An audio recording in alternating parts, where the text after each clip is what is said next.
Hi everyone, it's Don and I hope you're having a fantastic day. Well, happy belated Halloween everybody. Halloween was yesterday and I bought 8 bags of candy like this and I bought 80 bags of individual chips. I had this much candy and this morning I had this much candy. In fact, I had to turn off the lights because I was afraid kids would come to the door and this is all I had and I couldn't hand them out.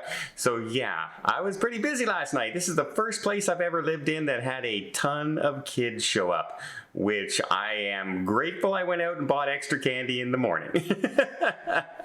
But let's get on with some of the cruise news out there because, yeah, we have stories of a cruise ship being interrupted because of the mass terrible flooding going on right now in Valencia, Spain. Wait till you hear this story.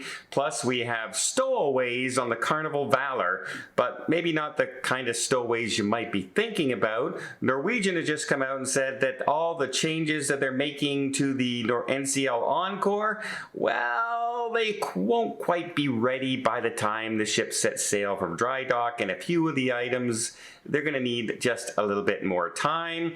And then we have, once again, Carnival coming out and just having to clarify rumors that just keep popping up on some of these websites that are completely false.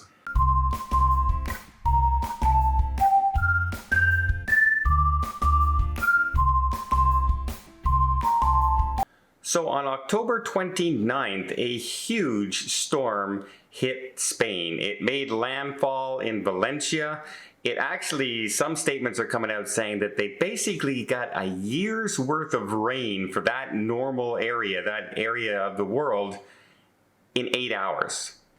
It's a very dry area and they just got downpoured with huge storm. And if you get that much rain that you're not used to, huge flooding happened. The streets were flooded, cars were washed away, homes were washed away. Unfortunately, over 158 people so far have passed away and there are still more missing. An absolute tragedy to what's going on in Valencia, Spain right now. And I wish everybody there all the best and I hope nobody else is discovered and everybody else remains safe. Apparently the airport was closed as well for a little bit of time. The high-speed rail was closed, but those seem to be up and running right now. Now, yesterday we had the MSC cruise ship pulled into port and the captain said, look, we're able to pull into port. The storm has passed, but we're recommending to everybody to stay on the ship. And they canceled all their shore excursions to keep the passengers safe. And you're wondering, well, if they can't get off, why did they pull into port? Well, this is part of a larger cruise segment, which they have passengers who were disembarking and passengers who were getting on the ship as well. So they kind of, luckily for those people, were able to pull in and get them on and off the ship. Some passengers, like I said, the airport was closed for about 8 to 10 hours. About 80 flights were canceled that day, but from all accounts, all the passengers remained safe and were able to catch other flights rearranged by the airlines that they were on. So again, all the best for Valencia. I hope everybody there recovers really well, and condolences to all those who went missing during this horrible flash flood that was out there. Crazy weather story. Next, we also have Carnival Cruise Line. I have 2 stories from Carnival. One of them is they had some stowaways on the Carnival Valor. In fact, they had hundreds of stowaways on the Carnival Valor because a queen bee decided, you know what, I think I'd like to take a cruise. And a bunch of honeybees ended up on the pool deck and started swarming around some lounge chairs on the back of the lounge chairs. Now, if you have a bee allergy or you just have bugs in general, this can be something right out of, this was Halloween, remember? This is right out of a horror movie for some people. And luckily, honeybees are probably the least aggressive out of any of the bee species out there. They also were not in a hive, so they weren't protecting the hive. They were just swarming, looking for a new location with a new queen bee. And luckily the crew were able to bring on experts on board, find the queen, and safely remove the honeybees to a new location off the ship to a safer area. None of the bees were harmed during this process, and none of the passengers ended up getting ill or bitten or stung or anything from the bees.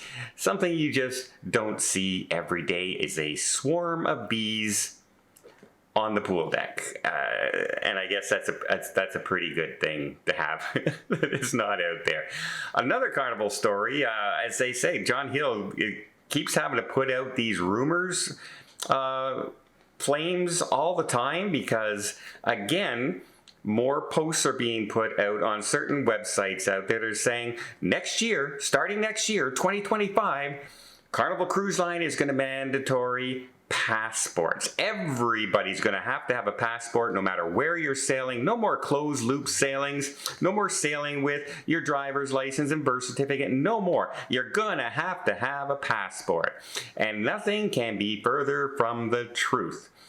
They are not doing that. Yes, you're going to need a passport for certain cruises, like cruises to Europe or transatlantics, or certain cruises that are going through the Panama Canal. Certain regions require a passport.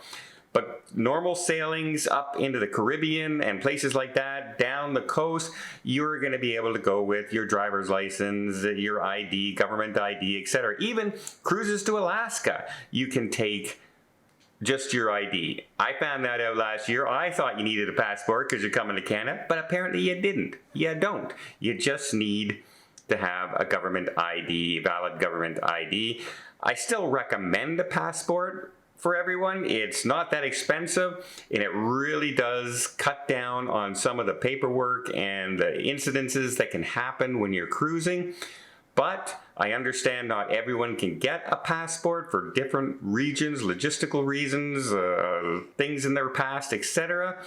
But if you can at all, and you travel, say at least, if you travel once a year, it's definitely worth having a passport for these trips. Because if you go to the Caribbean and you end up having to get stuck there for any reason whatsoever, and you have to get back, if you don't have a passport, it's much harder than if you're just going with your driver's license. You can't get on a plane from the Bahamas with your American driver's license. You're going to have to speak to the consulate. You're going to have to make special arrangements. It's going to be a hassle, and especially if you end up in hospital, unfortunately, for any reason. So I do recommend it, but yeah, that rumor is completely false. You do not need to have a passport for closed loop trips.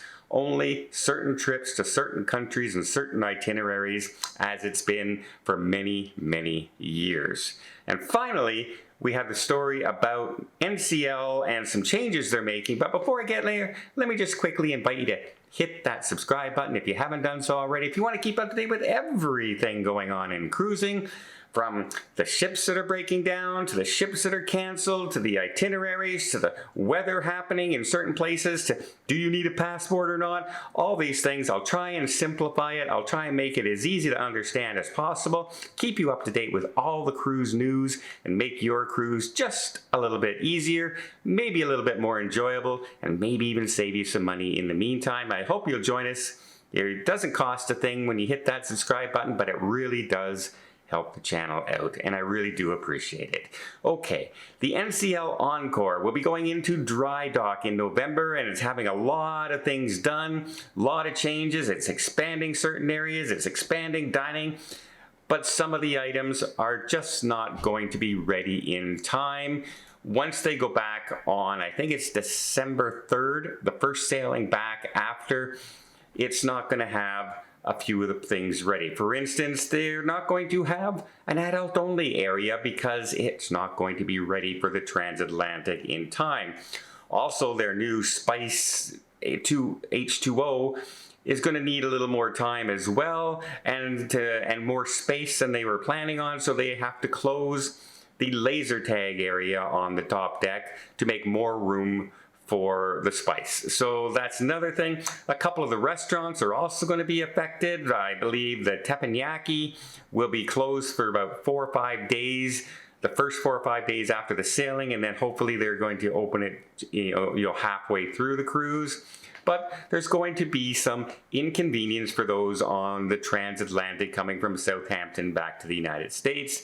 Just thought you should be aware of that. It's gonna be great when it's done and they have all these expanded areas and bigger adult only areas, bigger kids club, more things to do, etc. But yeah, you have that little inconvenience if you happen to be on that transatlantic. Well, let me know in the comments down below. Do you wonder where do all these rumors keep coming from? Like, you have to have a passport? Where do they come from? Like, who makes this stuff up? It's really hard to understand. Well, I hope you appreciate this video. If you did, please give it a thumbs up. Want to see more tips, more tricks, more travel vlogs from around the world? Hit that subscribe button. Until next time, have yourself a safe and a great vacation.